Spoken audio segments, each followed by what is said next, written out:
వ్యాప్తంగా మోస్తరు వర్షాలు కురుస్తున్నాయి. గూడూరు, చిలకూరు, కోట, వాకాడు, చిట్టమూరు మండలాల్లో వర్షాలు కురుస్తున్నాయి. అల్పపీడన ప్రభావంతో 3 రోజుల పాటు వర్షాలు ఉన్న నేపథ్యంలో అధికారులు అప్రమత్తమయ్యారు. తీర ప్రాంత ప్రజలను అప్రమత్తం చేశారు. మత్స్యకారులు సముద్రంపై వేటకు వెళ్లొద్దని హెచ్చరికలు జారీ చేశారు. మండల స్థాయి అధికారులు ప్రజలు అందుబాటులో ఉండాలని సబ్ కలెక్టర్ రాఘవేంద్ర మీనా సూచించారు. మరోవైపు రైతులు వరి నాట్లు వేయడం వాయిదా వేసుకోవాలని అధికారులు సూచించారు.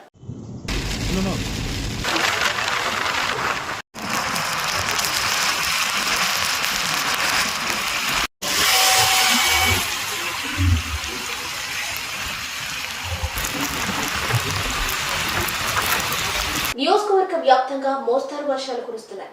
గూడూరు, చిలకూరు, కోట, వాకాడు, చిట్టమూరు మండలాల్లో వర్షాలు కురుస్తున్నాయి. అల్పపీడన ప్రభావంతో 3 రోజుల పాటు వర్షాలు ఉన్న నేపథ్యంలో అధికారులు అప్రమత్తమయ్యారు. తీర ప్రాంత ప్రజలను అప్రమత్తం చేశారు. మత్స్యకారులు సముద్రంపై వేటకు వెళ్లొద్దని హెచ్చరికలు జారీ చేశారు. మండల స్థాయి అధికారులు ప్రజలు అందుబాటులో ఉండాలని సబ్ కలెక్టర్ రాఘవేంద్ర మీనా సూచించారు. మరోవైపు రైతులు వరి నాట్లు వేయడం వాయిదా వేసుకోవాలని అధికారులు సూచించారు.